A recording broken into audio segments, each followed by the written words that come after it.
trusted source for local news. This is WKBN-27 First News at 11. Multiple people in Liberty now need to find somewhere else to live. Good evening, I'm Lindsay Watson. A fire destroyed an apartment building in the township early this morning. First News Trumbull County reporter Nadine Grimley has the details. I never saw something that intense. James Wilson lives near the Middle Drive at Sixplex that caught fire Monday morning in Liberty. And I heard like a click and a boom, and I looked out the kitchen window and saw the smoke billowing up out of the top of the roof, and I ran out right away, and it was totally flames going up through the roof. It happened a little before 8 a.m. Firefighters say when they arrived, a fire was showing from the left side of the building. Fire Chief Douglas Theobald says it got into the walls and a shared attic. We were chasing it, trying to get it cut off, and it just basically ran the attic space. It's a common attic, ran from one side to the other. One person was taken to the hospital following the fire. Chief Douglas Theobald tells me it's the occupant of the apartment where the fire originated. A pet was rescued from the fire. Crews from multiple departments responded to assist. The State Fire Marshal's office is investigating how the fire started. Chief Theobald says he didn't hear smoke alarms going off in the building and called it a total loss. I'm sure it's traumatic for the people that lost their belongings and everything. You know, I couldn't imagine something like that happening. In Liberty, Nadine Grimley, WKBN 27 First News. A cold day is leading to an even colder night with how low the temperatures will go. And when we start to warm up, here's Chief Meteorologist Paul Wetzel in the Weather Center. Yeah, Lindsay, hopefully this is the last time I have to talk about a freeze warning for the spring season. But we have one of those going here tonight. That's all of eastern Ohio and western Pennsylvania right on through tomorrow morning. Temperature is below freezing, officially at the airport now at 31 degrees, 34 in Youngstown and Lisbon, and right around that freezing mark over in Mercer County. So cold April night settling in for us, and with mostly clear skies around, I do expect those temperatures to continue to slide on down into the mid-20s by morning, flirting with record lows. Right now, though, it's all about high pressure right over top of us. It's going to keep our weather very nice tomorrow. Just cold. So temperatures keep sliding into the mid-20s for us. We'll get out the door tomorrow morning below freezing, but it turns around pretty quickly. So 25 tonight, watching for some areas of frost possible too. So chilly start in the morning, temperatures below freezing all across the area. But as the sun works its way back through the atmosphere, we'll jump those temperatures pretty quickly. And by the time we roll into the afternoon, we'll be back in the middle 60s. So a nice little warm up tomorrow. We'll have some clouds trying to filter the sun, along with a breezy south wind blowing in the warmer air. Showers do return to the forecast tomorrow night. I'll show you if they stick around for the rest of the week coming up. Niles is backing off a proposed data center. City leaders say they're taking no action on an annexation request tied to Whitetail Creek or Bit Deer. The project would have brought land from Wethersfield Township into the city. Officials say no formal plans were ever filed. A moratorium on data centers also remains in place. City officials say the decision comes after public feedback, and they believe moving forward isn't in the community's best interest.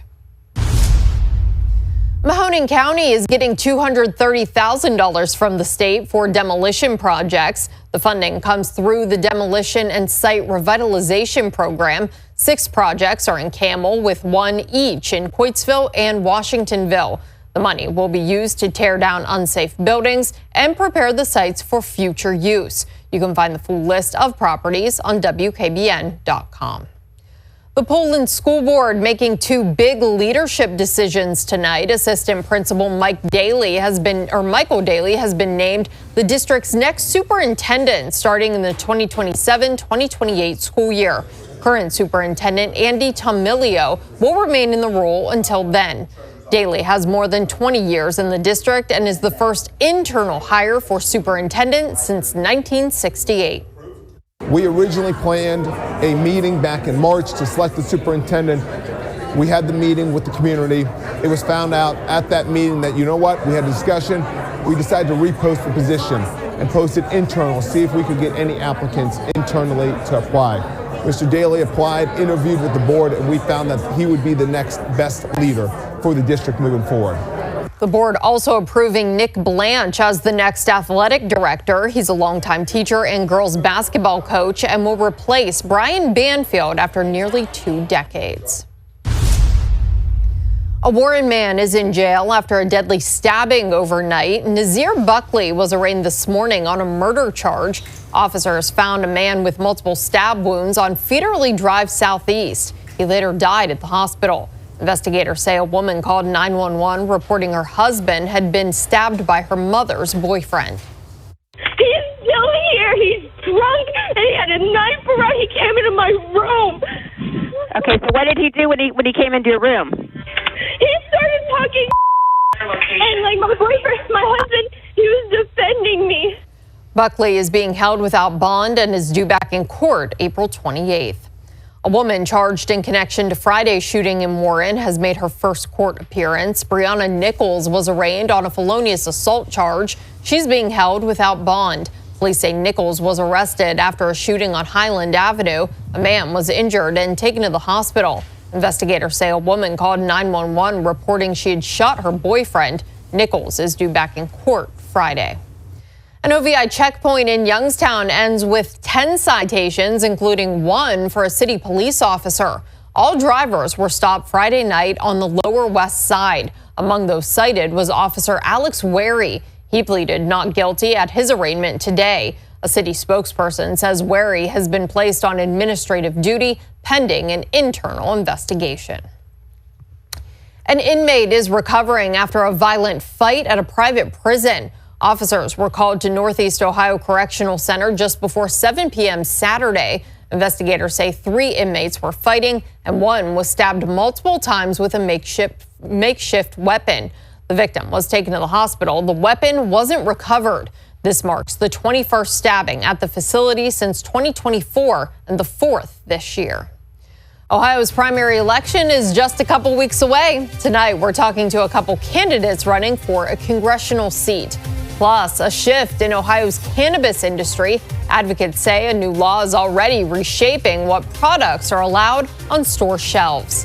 And the Reynolds VFW moves forward with rebuilding its post 2 years after a fire destroyed its building. Stream local news, severe weather coverage, and live local sports. Download the free WKBN Plus Smart TV app today. Trusted coverage of your community. WKBN 27 First News. The Ohio State Highway Patrol marked signing day for new recruits. Ceremonies were held across the state, including the Warren Post in Southington. 5 new recruits signed on as part of the 180th cadet class, surrounded by family and friends. They're going to embark on a 6-month training at the academy down in Columbus. It's a military-style training. They'll do it 5 days a week, and they'll be able to come home on the weekends. But it's very intense physically, mentally. They'll be challenged. I know it's going to be hard. I know it's going to be extremely hard, but I'm excited for it. I'm excited to take on this next step and this next adventure and further my career, but I know it's going to be tough. They'll begin training tomorrow at the Patrol's Academy in Columbus. A few traffic alerts this week. Part of Western Reserve Road is closed for the next 2 weeks between Market Street and Southern Boulevard. It only impacts eastbound traffic. Crews are working on storm sewers, curbs, and paving. And in Youngstown, 2 downtown roads are also closed. Walnut Street from Commerce to Front and Boardman Street from Market to Walnut. Both are part of a paving and stripping project and are expected to reopen Thursday by 8 p.m. Today marks 1 month since Senate Bill 56 took effect, tightening Ohio's cannabis regulations. The law removes intoxicating hemp products from store shelves, products that were often sold untested through unregulated retailers. The Ohio Cannabis Coalition says the bill closes the gaps, banning those products outside the state's license system. Supporters say it protects consumers while strengthening Ohio's regulated cannabis market. These synthetic drugs that they were calling intoxicating hemp being sold all over Ohio at gas stations, at smoke shops. And they weren't just sold to Ohioans, they were sold to Ohio's children. That's not what anybody was voting for when they voted for issue 2. What they wanted was safe, tested products that were sold at Ohio's dispensaries that ultimately communities can benefit from. And that's what we have this 420. The coalition adds this April 20th marks real progress for the industry.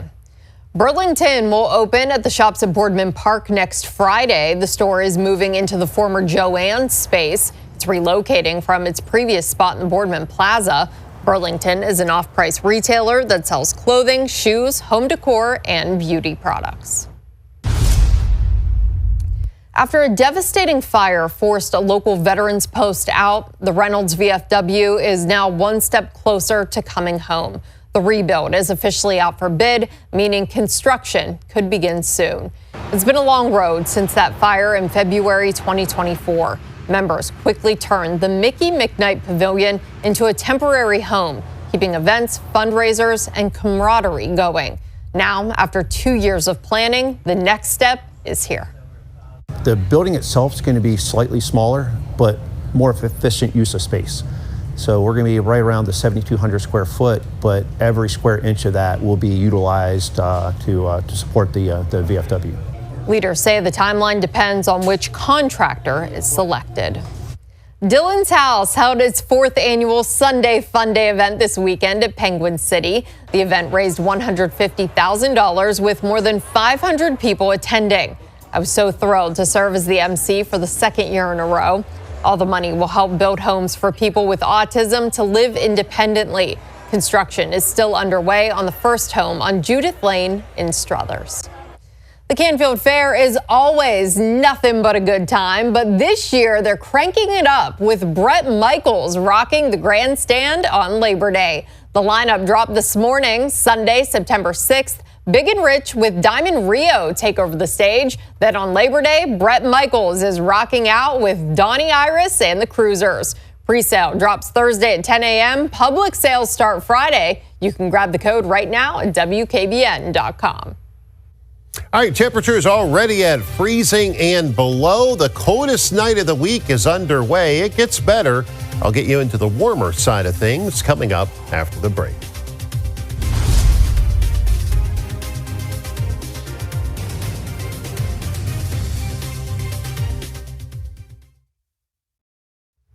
First News is your local election headquarters. Tonight, we're focusing on the Republican primary for the 14th Congressional District.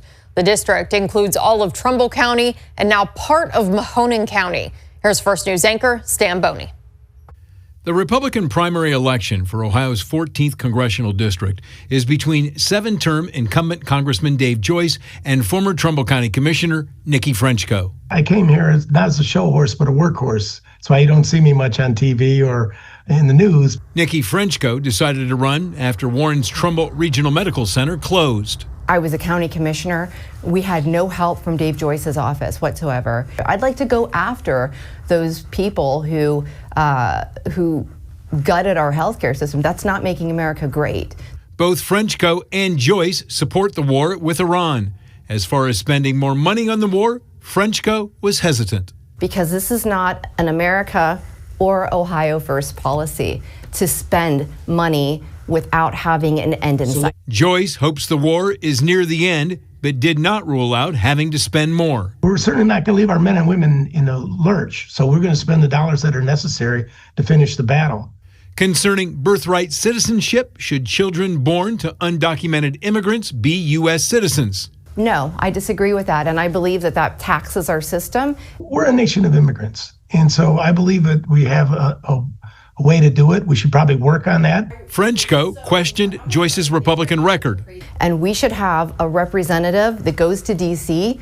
and votes consistent with the Republican values, and he only votes conservatively 44% of the time. But, people go in and cherry pick and take like 3 votes. And if I don't vote with them on all 3, then I'm not conservative. I vote with the president 97% of the time. Nikki Frenchko said, quote, "People say I'm crazy, but I'm just a passionate nerd about government." She also believes in the premises of the Republican Party. Which is smaller government, local control, and the conservative Christian values. Dave Joyce called himself an institutionalist. You know, I'll match my record with anybody. I'm a conservative who votes for the right things that keep our country moving. Stan Boney, WKBN 27 First News.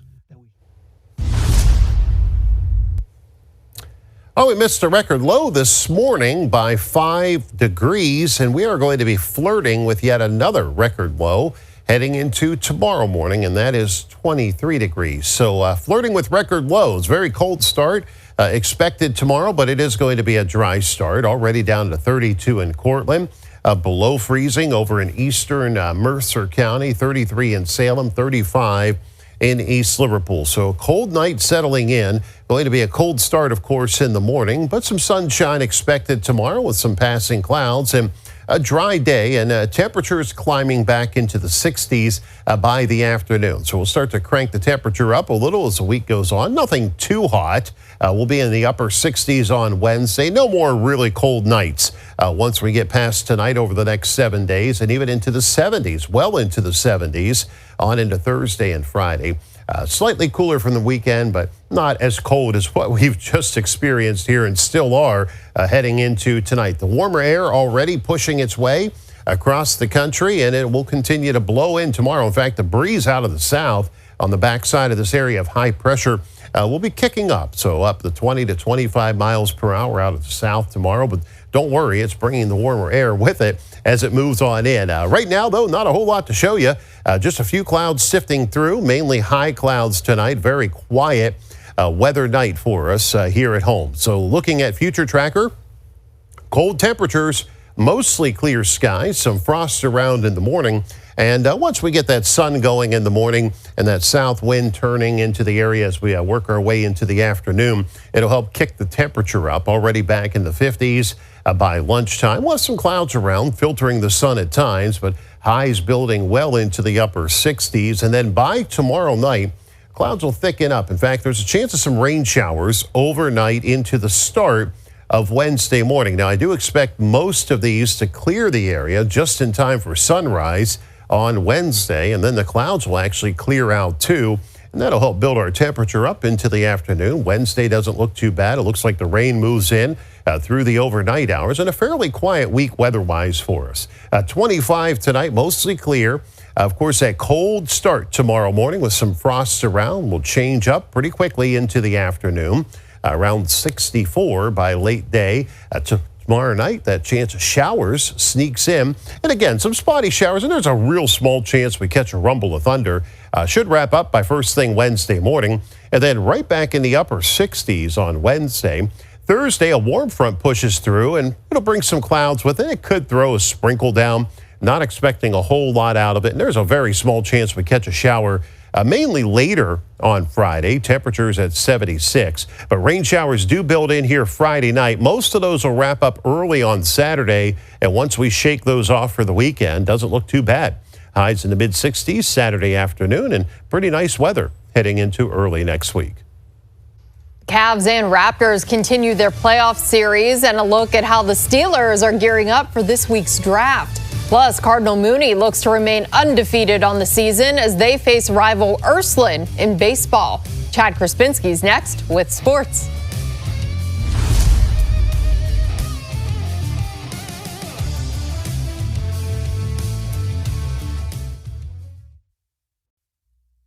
Spotlighting the Valley's top athletes and the sports stories that matter. WKBN Sports Team 27. Hi again, everybody. The Cavaliers rolled past the Raptors by 13 points in Saturday's series opener. History says that's a good sign. The Wine and Gold own an all-time record of 21-1 in first-round series after taking a 1-zip lead. We head to Rocket Arena for Game 2 of the series. Another big night for Donovan Mitchell. He gets this floater to fall en route to the 14th 30-point playoff game in his career, second most in team history. Later, Mitchell far from done. He somehow gets this one off, and it falls. Cavs up 16 and on cruise control. It was also a big night for Evan Mobley. The big guy takes the feed underneath and hammers it home. He finished with 25. Cavs win 115-105. Game 3 in Toronto set for Thursday night. this is a superstar game. Those three led us. They hit the big shots. I think James had 4 steals in the second half, so excellent defensively. And, of course, Evan, really good defensively. Offense is going to be the offense. We're going to get looks. We're going to do what we do, but defensively, we don't win this game without defense, and that's the biggest thing I've noticed, and we've noticed as a group. Being aggressive defensively, I think all of us, if we're aggressive defensively, we got rim protection, good things will happen for us.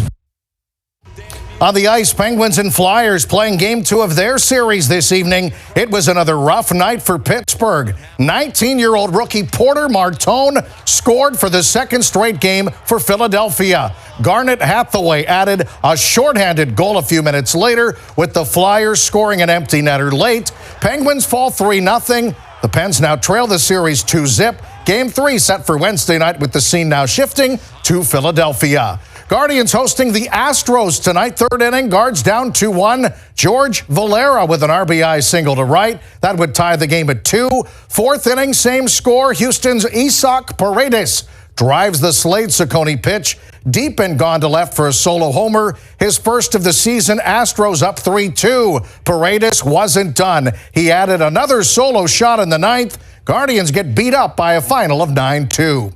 Ursuline facing off with rival Cardinal Mooney. The Cardinals entered the day unbeaten at 9-0. Bottom of the third, Cards up 1-0. Ben Otis sends this one to center. That drives in a run. Cardinal Mooney increases the lead. It's now 2-0. Next batter, Taco Veraco, who crushes this one deep and over the right fielder's head. That drives in 2 more runs. Mooney piled up 7 runs in the third inning to take control. Cardinal Mooney rolls 8-0, improving to 10-0. The NFL draft is just 3 days away, and the Steelers still have no clarity regarding the future of quarterback Aaron Rodgers in Pittsburgh. Steelers GM Omar Khan said today the team has had some great communication with the veteran, but had no further updates. Meanwhile, the focus remains fixed on drafting a new crop of talent to bolster the black and gold roster. I feel really good about where we're at right now and all the work we put into it and how the board is stacked. And I wish the draft was right now. We're ready for it. And I just, I trust the process, and it's been good. The more players you have, to develop, particularly younger players, I think it definitely is, for the long term, is a good process. And it's frankly, my 18-year head coaching career speaks to that. So I'm a big believer in draft and develop. The first round of the NFL draft is set for this Thursday at 8 o'clock. You can see it on our sister station, WYTV 33. That's your look at sports. We'll be right back.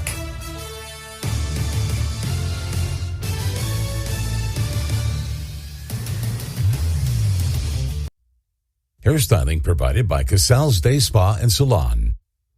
All right, freeze warning continues through morning, dropping into the mid to upper 20s, but a nice afternoon back in the middle 60s, sunshine and a few clouds around for your Tuesday.